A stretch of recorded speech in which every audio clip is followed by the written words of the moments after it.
인생을 살아갑니다.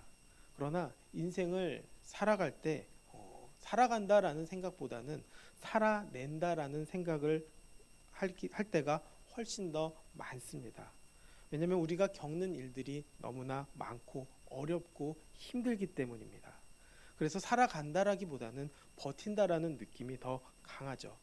그런데 왜 살아간다라는 말보다 살아낸다라는 말을 더 많이 하게 될까요? 버티고 있는 것도 분명히 있지만 결국 우리의 삶을 어떻게 설명해야 할지 모르기 때문입니다. 어떤 사람들은 그저 태어난 김에 살아가는 존재로 자신의 삶을 여기곤 합니다. 또 세상의 기준도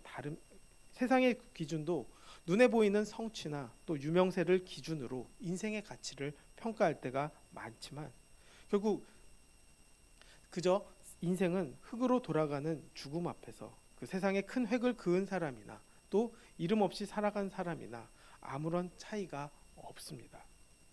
그래서 그렇게 생각해 보면 인생은 허무한 것이고 그저 태어난 김에 살아내는 것이라고 생각할 때가 많다는 것이죠. 그러나 성경은 우리의 인생을 전혀 다르게 정의합니다.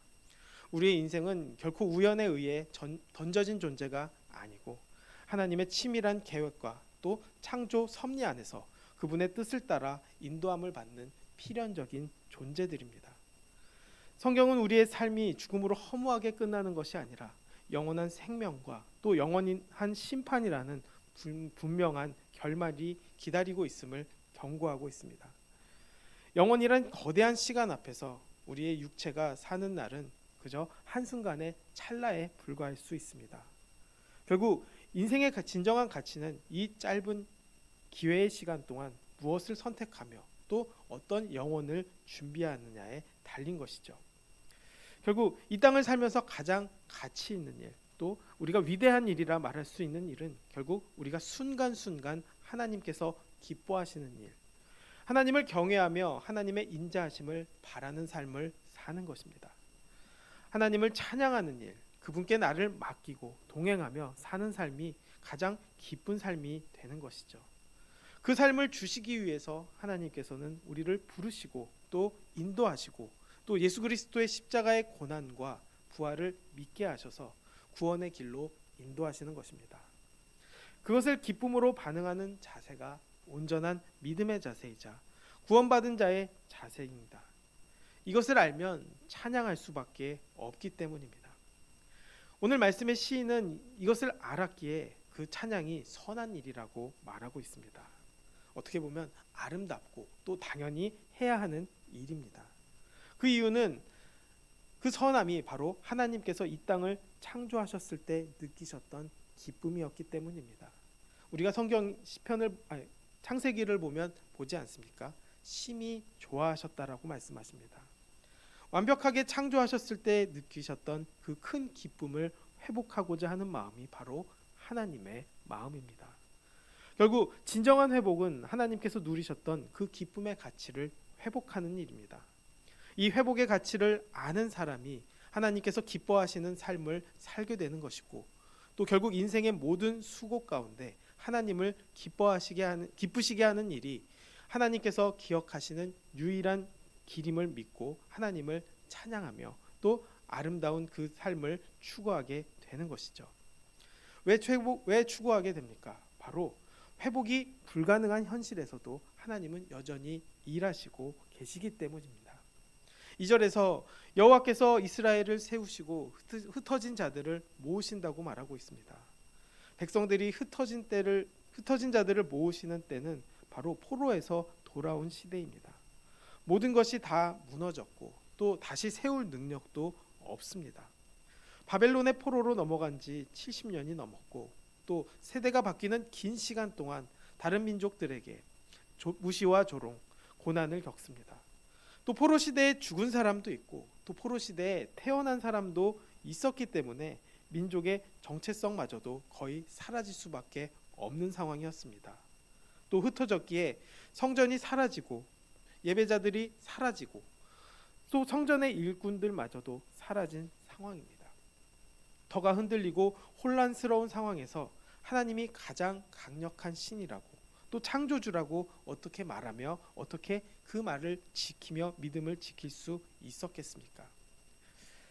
고레스 왕을 통해 예루살렘의 성전을 지으라는 명령이 내려졌지만 또 성전 재건 역시도 순탄치 않았습니다. 16년 동안 방해로 인해서 성전 짓는 일이 멈추어졌다가 4년 만에 겨우 완성됩니다. 또 성전은 세워졌으나 성전 옆을 둘러싼 성벽은 그 이상의 기간 동안 허물어진 채 남겨져 있었습니다. 이는 물리적인 회복조차도 완전하지 못하고 또 오랜 시간이 걸렸음을 보여줍니다.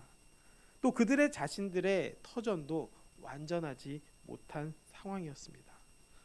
이렇게 깨어지고 산산이 조각난 사람들에게 하나님께서는 회복을 다시 약속하신 것이죠.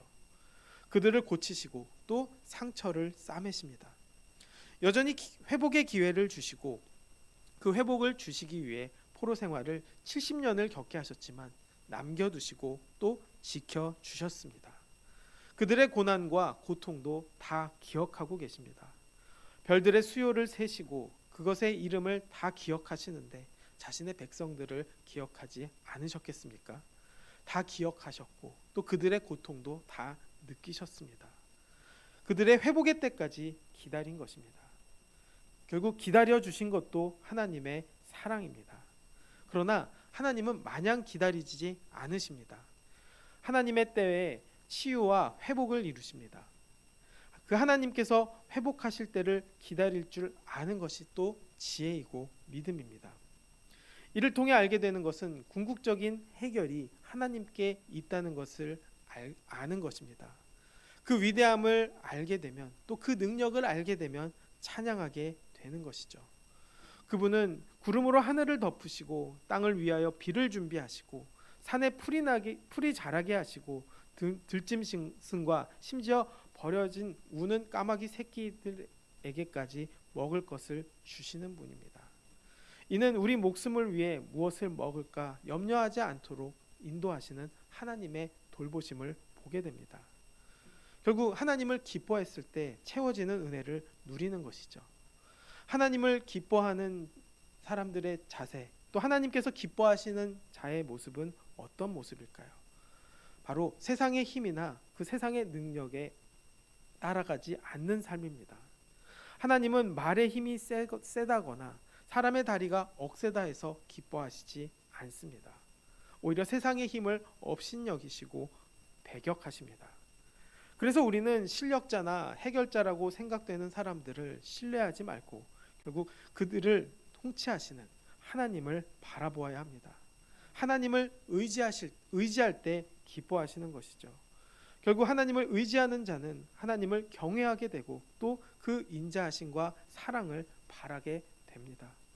그러면 그 하나님을 마주하게 되고 또 하나님 앞에서 나를 낮추게 됩니다. 하나님은 겸손한 자들을 붙드시고 또 여기서 그 겸손한 자들은 자기를 스스로 지탱할 수 없어 오직 하나님께 모든 삶을 맡깁니다. 그 맡기는 자체가 바로 겸손함이자 하나님께서 기뻐하는 삶이기 때문입니다. 그 기뻐하는 삶을 살아갈 때 결국 회복의 역사가 일어납니다. 이 세상은 어떻습니까? 내 영혼의 허기와 목마름을 해결하기 위해서 물질과 권력과 능력 같은 세상의 것들을 바라보거나 또 그것으로 마음으로 채우려고 합니다. 문제는 채워지지 않고 더 공허해지는 것이 문제라는 것이죠. 우리의 마음이 텅 비어 있을 때 그 빈 마음을 성령으로 채워달라고 기도해야 합니다. 그랬을 때 다시 회복되는 것이죠. 회복되고 채워졌을 때는 다시 하나님의 은혜와 사랑, 찬양, 감사로 마음을 채워야 메마르지 않고 또 풍성하게 주님을 찬양하며 노래할 수 있습니다. 그 풍성함과 회복의 기쁨 속에서 하나님께 감사함으로 노래하며 또 수금으로 찬양하게 됩니다. 악기와 목소리뿐만 아니라 우리의 온 삶이 하나님을 드러낼 수 있는 선하고 완전한 일로 드러져야 하는 것을 의미하는 것이죠. 무너지고 혼란스러운 현실에서도 하나님께서는 우리를 세우시고 모으십니다. 말씀과 기도의 자리를 세우는 일이 바로 우리의 소명이고, 또 우리의 몸과 인생을 다시 세우고 회복시켜 주시는 분은 바로 하나님이시기 때문입니다. 우리의 모든 순간순간을 하나님께서 기뻐하시는 일, 하나님을 경외하며 그분의 인자하심을 바라는 삶을 살기 위해 우리는 노력해야 합니다. 하나님을 찬양하고 영원토록 그분과 함께하는 것이 바로 가장 위대하고 선한 일이기 때문입니다. 그 위대한 은혜와의 기쁨을 경험하면 더욱더 하나님께 나아갑니다. 그 복을 누리는 것이 나만 누리는 것이 아니라 또 그 복을 전하게 됩니다. 또 함께 찬양하게 됩니다. 그래서 12절부터는 예루살렘과 시온을 향해 모든 사람들에게도 하나님을 찬양하자고 촉구하는 것이죠. 이스라엘 공동체가 다시 모여 무너진 성전과 성벽이 세워졌을 때 그곳이 바로 하나님께서 머무시는 능력의 장소임을 깨닫습니다. 그들은 하나님의 말씀을 듣지도 못했고 또 알지도 못했기 때문에 지키지도 못했던 시절이었습니다. 말씀을 듣지도 못하고 지키지 못했던 삶이 바로 저주받은 삶이라는 것이죠. 방해 세력이 많은 환경에서 더욱더 듣기 어려웠을 것입니다. 그러나 말씀을 빼앗기는 순간 결코 소망은 없습니다. 그래서 하나님께서는 결국 경고하신 것이죠. 선을 행하지 않고 나 위주가 되면 죄가 문 앞에 엎드려져 있는 것과 같기 때문입니다. 그 죄의 길에 가지 않도록 하나님께서 미리 알려주시고 경고하시는 것이죠.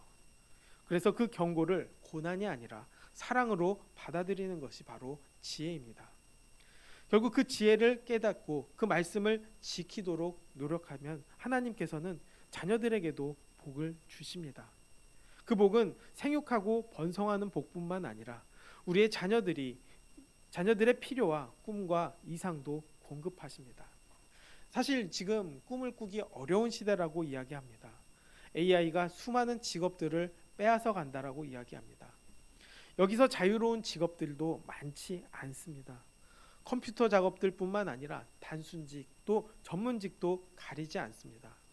그러한 어려운 상황이 있다 할지라도 우리가 믿음을 가지고 나아갈 수 있는 복을 갖고 있다면 하나님께서는 그 어려운 상황 속에서도 길을 열어주시고 또 세상을 이기게 하십니다. 궁극적으로는 하나님의 나라와 또 하나님의 나라에 대한 소망을 가지고 담대하게 믿음으로 나아갈 수 있습니다. 어려운 현실 속에서도 하나님께서 안전한 울타리가 되어주시고 평안하게 하시고 또 삶 속에서 만족하게 하십니다. 그때나 지금이나 마찬가지입니다. 그분은 그분의 인자하심으로 말씀을 통해 우리를 다시 변화시키십니다. 여전히 땅과 하늘을 주장하고 계시고 여전히 공의로우시고 또 지금도 공의로우시고 앞으로도 동일하십니다. 이렇게 말씀을 손에 얹어주고 또 뿌려주고 던져주셨음에도 결국 백성들이 이것을 거부하게 되면 축복은 결국 고난으로 바뀌게 됩니다. 그래서 고난의 필요성도 우리가 보게 되는 것이죠. 우리가 하나님의 말씀을 점검하고 지킬 수 있도록 하나님께서는 늘 인도하십니다. 그러나 그것을 거부하면 어떻게 됩니까? 우리가 가끔 자녀들에게 너도 한번 해봐야 안다라는 말을 할 때가 있지 않습니까? 이 말이 고생하라는 뜻이 아니라 정신 차리라는 뜻이듯이 고난을 통해서 우리가 회개하고 또 세상의 유익과 멀어질 때 완전히 끊을 때 비로소 진정한 구원과 또 만족을 깨닫게 되기 때문입니다. 깨달으면 됩니다. 깨달으면 결단하게 됩니다. 이 결단이 마음에서부터 또 가정, 이웃에 이르기까지 변화를 일으키고 또 하나님만으로 만족하는 것을 경험하게 됩니다. 하나님께서는 우리에게 말씀을 보내시고 또 성령의 생기를 불어넣으셔서 우리의 내면에 막힌 담을 허물어지는 회복을 경험하게 하십니다. 우리의 찬양은 내 노력의 대가가 아니라 결국 하나님께서 친히 이루신 일이기 때문에 그것을 선포하는 것은 결국 하나님께 영광 돌리는 일이어야 하는 것이죠. 하나님께서 이스라엘에게 율례를 주신 것이 바로 그들을 찬양의 도구로 삼기 위한 시작이었듯이 오늘날 우리를 부르신 것 또한 우리의 거룩한 특권이자 또 사명임을 알게 됩니다. 그렇기 때문에 우리는 그 받은 생명과 평안을 나만 누리는 것이 아니라 하나님의 숨결이 모두에게 필요하듯이 그것을 이웃에게 또 주변 사람들에게 흘려보내며 증인의 삶을 살아야 합니다. 궁극적으로는 기도와 말씀으로 든든히 서서 우리를 향해 달려오는 말씀의 능력에 올라타야 하는 것이죠. 결국 그 올라탄 삶을 통해 하나님이 주시는 은혜를 누리고 또 세상에 생명의 복음을 전하는 사명자가 되는 것입니다.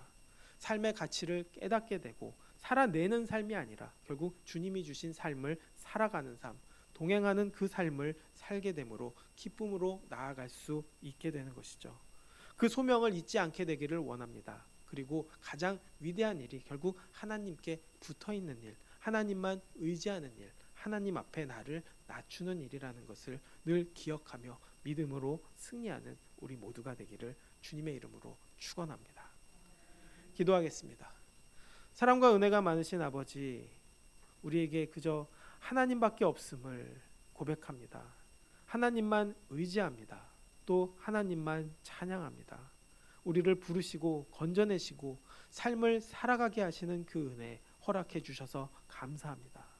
결국 주님 손잡고 주님 의지하며 사는 길이 가장 위대한 일이고 가장 축복의 길이라는 것을 잊지 않고 믿음을 가지고 살아갈 수 있도록 인도하여 주시옵소서. 그 믿음 가지고 승리하는 삶을 누리며 살아갈 수 있도록 인도하여 주시옵소서. 모든 영광 주님께 돌리며 예수님의 이름으로 기도드렸습니다. 아멘. 하늘에 계신 우리 아버지, 아버지의 이름을 거룩하게 하시며 아버지의 나라가 오게 하시며